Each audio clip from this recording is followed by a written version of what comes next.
Greetings from Tokyo, my dear friends. This is Daisuke, and I very much hope that this video finds you well and in very good spirits wherever you are in the world. And today, if you don't mind, I would very much like to continue on our journey and exploration through this set, which is released by the Criterion collection early this year, 2020, called Essential Fellini. And today, if you don't mind, I'd like to focus our attention on Disc 9.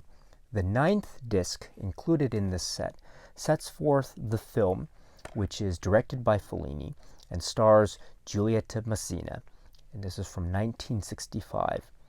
The name of the film is Juliet of the Spirits.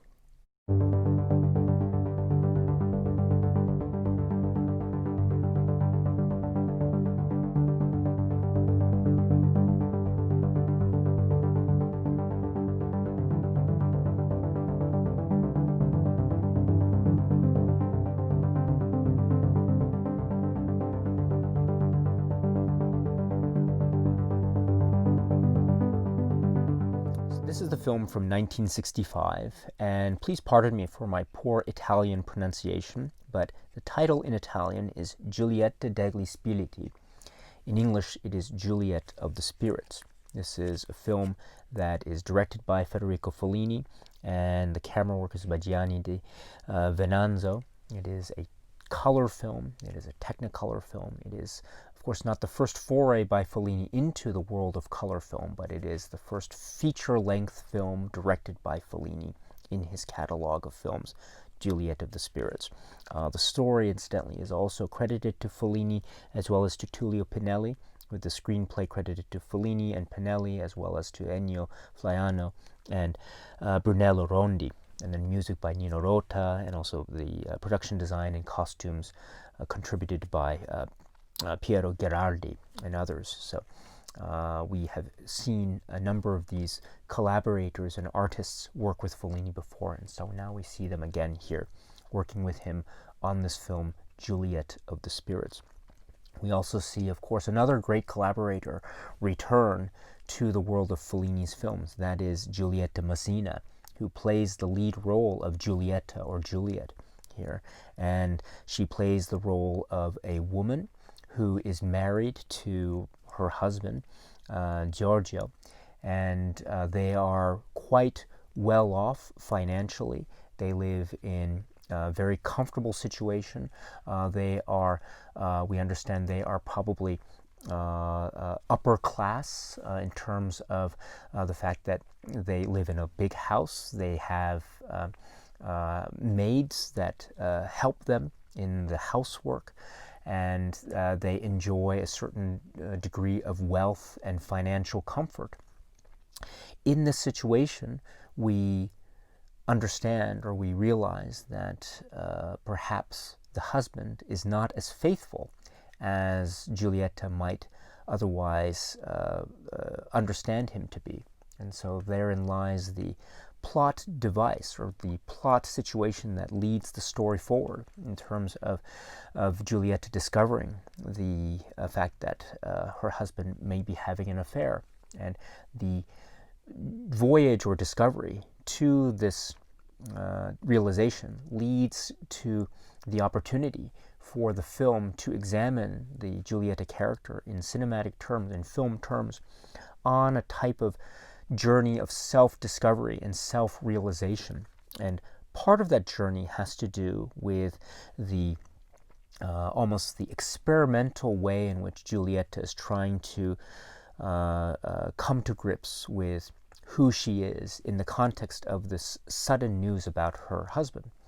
And one of the ways that she's trying to come to grips with this, or to try to engage on an emotional journey of self-discovery, is through the character played by Sandra Milo, who is this woman who seems to be very much one that is free, expressing a sense of freedom in terms of emotional freedom, and maybe a sexual freedom, and maybe even a financial freedom, who knows. But there is a sense of freedom and a beautifully poetic chaos to the Sandra Milo character that is, I think, a nice contrast to the order and precision that is the life, up to now anyway, of the character of Giulietta, played by Giulietta Pacina.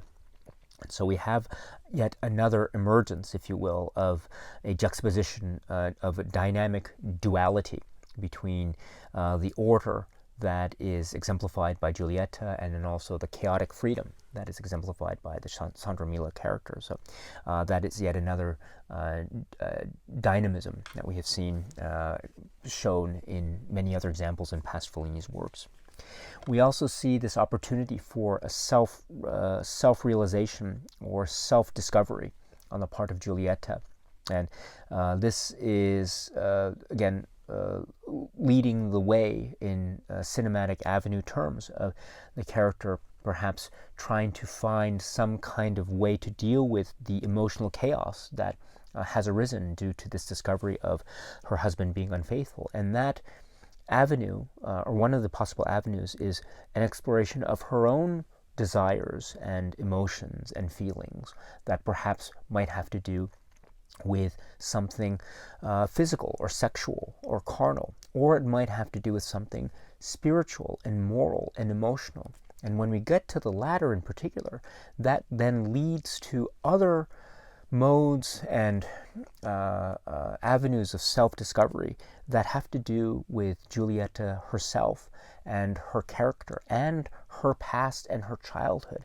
And we see, as expressed in a very Fellini-esque way, the various memories and events of her past that we as viewers are invited to interpret as being events that have led her to become the woman that she is at the start of the film, Giulietta. And so this is an overall grand and complex examination, perhaps even a psychological examination in cinematic terms of this character of Giulietta as she's going through what is in essence an emotional and family crisis, and trying to deal with that crisis in terms that, in the context of the present, allow her to explore avenues of her own, the possibility of her own freedom and sexuality, and also in the context of her past. And therefore it allows for her, and thus us, to explore perhaps reasons or events of her past that affect her even now. And those have to do with her childhood, maybe areas in which a sense of childhood guilt affects her even now as an adult, and also how the two realms, if you will, of self-discovery are combining together. In other words, they aren't distinct from each other, but they're blending together. And the way that they blend together also provides this wonderful source of emotional confusion and perhaps the inability to resolve certain things, or perhaps a mystery as to how the character of Giulietta can resolve things, or perhaps she won't be able to resolve anything, or perhaps she will. That is the crux of the story, and that is what we as the audience and viewers are interested in, and we are invested in from the very start as we go from plot point to plot point as the story progresses to its end. And that is to say, therefore, that the film is another opportunity for the Fellini camera to capture the essence of the humanity of the character, the main character Giulietta, and also allow for the cinema of Fellini to explore in, as I say, these cinematically expressed psychological terms, the very nature of this woman in the position that she is in the place that she is in society, and also the place that she is emotionally, and also the place that she is vis-a-vis her own perception of herself, and also how that perception of herself has been affected by the events of her life from when she was very young up to now as an adult. And so I think that is the way, that is my way to suggest that there is so much of a profound depth and a sense of exploration to this film, thus making it utterly fascinating, not just in the context of Fellini's films, but also as a film in its own right. Anchored by the brilliant performance of Giulietta Mazzina.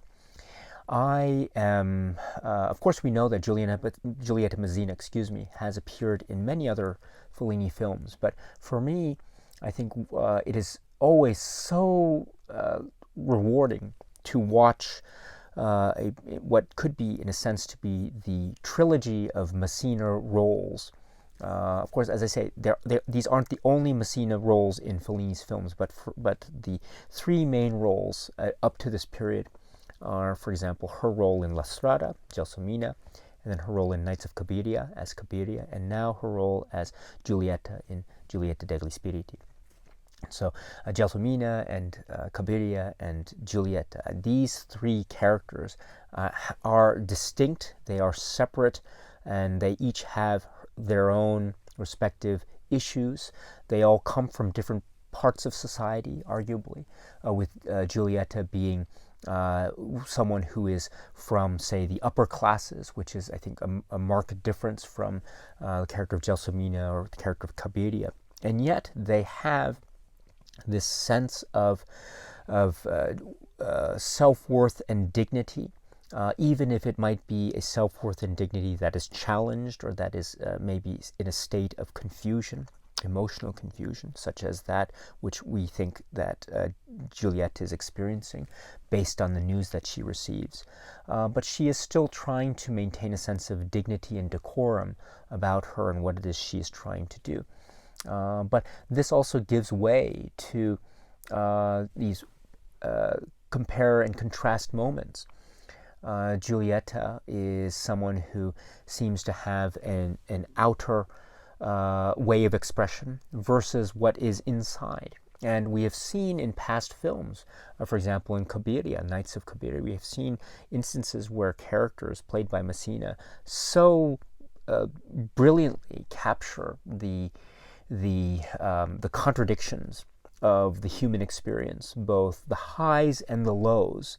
And Mazzina, in her brilliant way, in her genius way, is able to capture these moments and instill them and embody them and capture them for eternity in the cinema of Fellini. And I think her role and her performance as Giulietta here in Giulietta degli Spiriti is another example of that. I mean, there are some really powerful moments where the light is maybe seeing her in shadow, but we understand exactly what it is she's feeling, and she remains composed on the outside, but there's something of a change, or almost a volatility, if you will, on the inside. So the outer versus the inner, the external versus the internal. Yet another expression of the dualities, if you will, of Fellini's cinema. Again, here set forth against the context of the emotional terrain that is the character of Giulietta. So this is very important, and this is also shown in the nature of the film itself. This is a film that interweaves a sense of a Fellini-esque type of depiction of a reality, but it's a reality that is also intercut with moments of subjective perspective of Giulietta's character. And we understand that sometimes we see scenes that may or may not be reality. They may be things that Giulietta herself is seeing. Maybe she is imagining, or some kind of fantasy, or some kind of illusion, or some kind of memory that she is experiencing. So the film tends to go back and forth among these various planes of existence, if you will, cinematic existence. And we have seen this type of interplay in Fellini's cinema, perhaps most notably in the last film that he did, Otto e Mezzo, 8.5. So we had a story that was using fantasy and reality almost in single instances to depict the psyche of this male character, Guido. and his crisis moment. Well, here in Juliet degli Spiriti, we have a similar type of setup, do we not? In terms of the main character of Giulietta and her crisis moment as well, and how that is being expressed in terms of the use of reality and fantasy, and how it is almost the divide between the two is almost imperceptible. And so we have that use of the cinema to portray the psychological landscape of a particular character, but it also is a film that is wholly its own, because it does lead to certain avenues, again, that could be said to be comic and humorous, but also could be quite dark and quite bleak and quite ambiguous as well. I really admire and respect the level of ambiguity that is layered on into this film, and that also provides a wonderful visual contrast with the bright colors that are used, the technicolor, and the costumes and the design and the look and feel. It feels fresh and vivacious, and the colors pop off the screen. But sometimes there are moments in the film that use darkness and shadow to suggest a bleak landscape and something that is perhaps more cynical than one might realize. And I like this ambivalent or ambiguous tone that is injected into these Technicolor proceedings. And I think that creates this ambiance and atmosphere of grand emotional consequence to this story that still maintains a sense of the lighthearted and a sense of the carnivalesque. And I think that is also due, it's due in part to Fellini's cinema and style, but it's also due to the way in which Giulietta Mazzina in her performance can hold various modes of human psychology and embody them in one single instant. And so that is, again, an example of the great complexity that is the filmmaking collaboration between Giulietta Mazzina and Federico Fellini. And this is another great example of that, my friends. This is Juliet degli Spiriti, or Juliet of the Spirits. The Blu-ray that we get here on this disc 9 is purported to be based on a 4K restoration of the film, and it looks great. I mean, we did have the film on this earlier Criterion DVD. It's by number 149. This was from the early 2000s, and it was based what was called a new digital transfer at the time, but now we have this great Blu-ray presentation, so please check it out if you can. Speaking of the DVD, I should point out that the Blu-ray now has a number of supplements, one of which appears on the DVD, another does not. So the first supplement that appears is called Reporter's Diary, Zoom on Fellini, and it's described, I think, in the supplements as being from 1964, although I think the actual work itself, the supplement itself, it says 1965. So it's 1964, 1965. And this is approximately 33 minutes, excuse me. And my understanding is that it is a modern show that is using this footage or archive interview from 1964 and 1965 with Fellini. And for the most of this 33 minutes, it is relying on this 1964-1965 footage of Fellini, and in the context also of the film Juliet of the Spirits.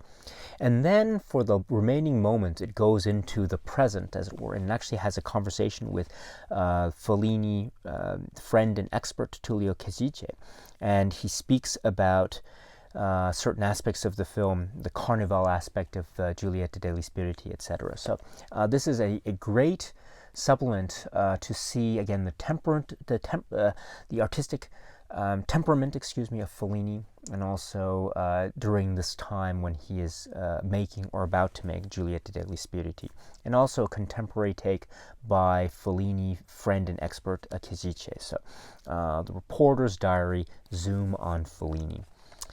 That didn't occur. That wasn't part of the earlier Criterion DVD, by the way. But what was on the earlier Criterion DVD is the next supplement, which is called Familiar Spirits, approximately 20 minutes. This is described as being from 1966, and it is a BBC-based interview with Ian Dallas. And Ian Dallas is someone who actually appeared in the film 8½. And so we have the same person now interviewing Fellini, and it's in English. And also we get other people who appear briefly in this excerpt as well, such as Sandra Milo. And so that's very interesting. So Ian Dallas, or the interview with Fellini, gives us the opportunity to hear Fellini's comments about, for example, the way that Fellini improvises and how that act of improvisation, how that affects Fellini's relationship, if at all, with his writers. Also, he talks about working in color and other aspects of the filmmaking process. So this is also very worth checking out, again, in the context of Juliet degli Spiriti, or Juliet of the Spirits. So we saw it on the earlier DVD, and we have it again now in the Blu-ray. Familiar Spirits, approximately 20 minutes. And then we have the trailer to the film, which we also had on the earlier DVD. So with regard to the supplements that are found on this disc that relate directly to the film Juliet of the Spirits, so that's what we have. I think they are quite helpful and very informative, and we also get Fellini's perspective at the time, so they are worth checking out if you're interested in a further exploration of the film Juliet degli Spiriti, or Juliet of the Spirits. However, there are other supplements that are included on this Disc 9 that aren't directly related to the film Juliet degli Spiriti. I'm speaking specifically of the supplement that is Toby Dammit, and the supplement that is Fellini, A Director's Notebook. So these are in fact two works that are considered to be part of Fellini's filmography. And so we can consider them to be, I mean, they are treated as supplements, but we can also consider them to be part of the filmmaking, the filmography canon, if you will, of the works directed by Federico Fellini. The first of these is, in fact, a short, which is, to be more specific, part of the omnibus film from 1968, which is called Histoire Extraordinaire, or Spirits of the Dead. And in fact, you can find that film, which is what I have here on this region-free release from Arrow. This is Spirits of the Dead. So we have 3 shorts that make up this omnibus film, and each based on or inspired by Edgar Allan Poe. And the directors being Roger Vadim and Louis Malle and Federico Fellini. Fellini's work, Toby Dammit, is one where he worked with Berardino Zapponi, and the story is Never Bet the Devil Your Head. And the inspiration is from the story, I should say. And it stars Terence Stamp.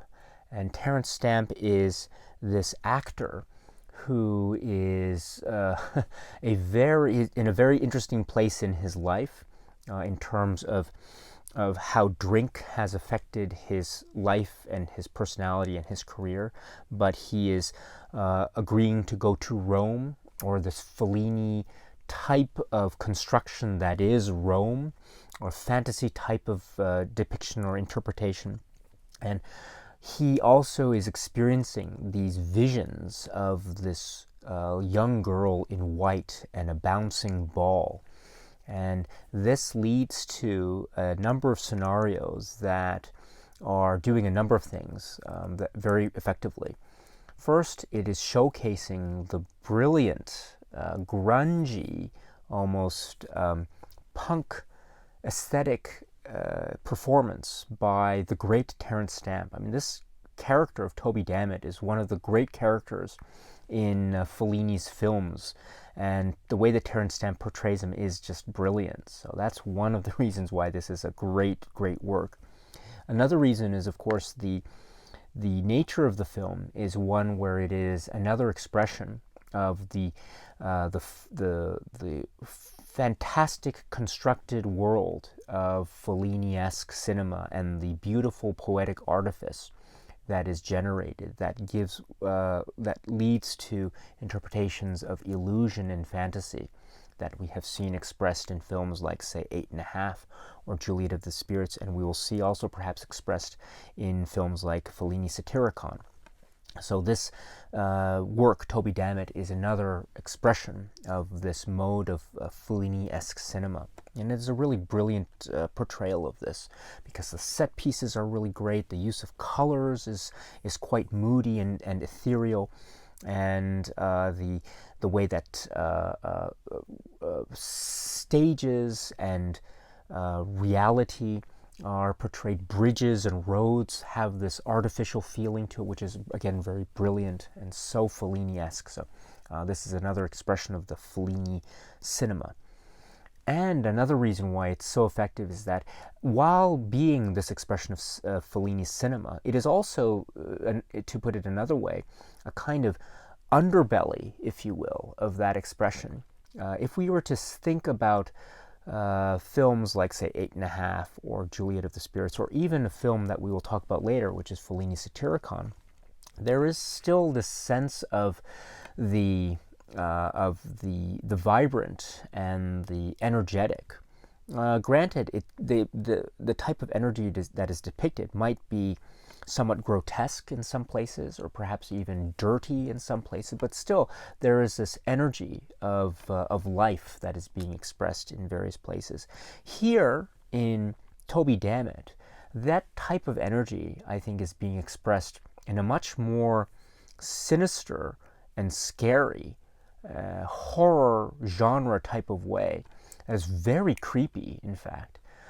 So it's the way that Fellini is using his cinema to express fantasy, illusion, and dreams, but it becomes a nightmare scenario and a nightmare environment that is very scary, thus becoming what might be described as being Fellini, or Federico Fellini meets the Twilight Zone, or Federico Fellini doing a horror film. This is really creepy stuff, and it's going into the nightmarish world of Fellini's imagination, made manifest through the performance by Terence Stamp and others. And so this is a very effective film, a very, very effective work, and I'm so glad it's included as part of the set, because, as I say, it is a Fellini-directed work.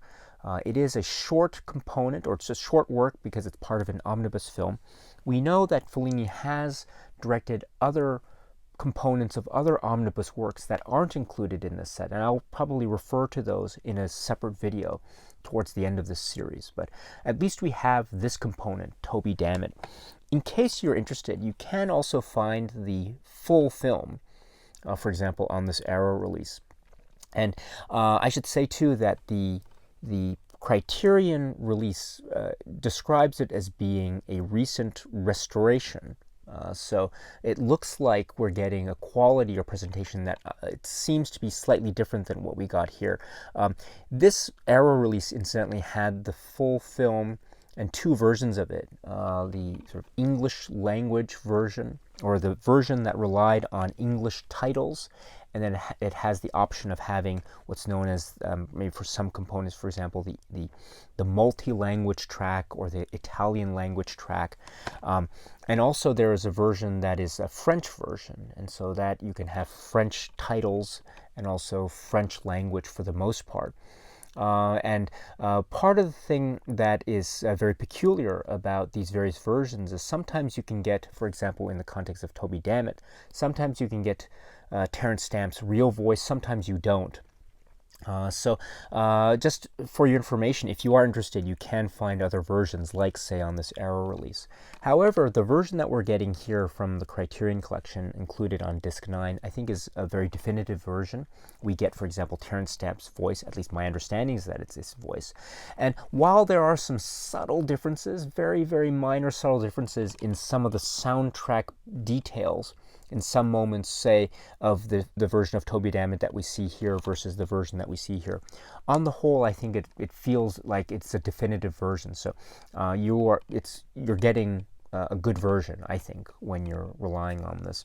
The only thing I would say perhaps is it would have been really nice if they could have had chapter breakdowns, because my understanding is that Toby Dammit, it's about 40 minutes and there are no chapter breaks, and so it is actually its own little mini film, and so I think it would have benefited from chapter breaks. But that's a very minor criticism, because on the whole, to have Toby Dammit in the presentation like it is here is great. And it's a kind of continuation, if you will, of the Fellini filmography, because it does fall after Juliet of the Spirits from '65. So you're getting a continuity of the exploration of the Fellini catalog. So if you are interested, after you watch Juliet of the Spirits, then I suggest watching the supplements that are related to Juliet of the Spirits, and then you can watch Toby Dammit.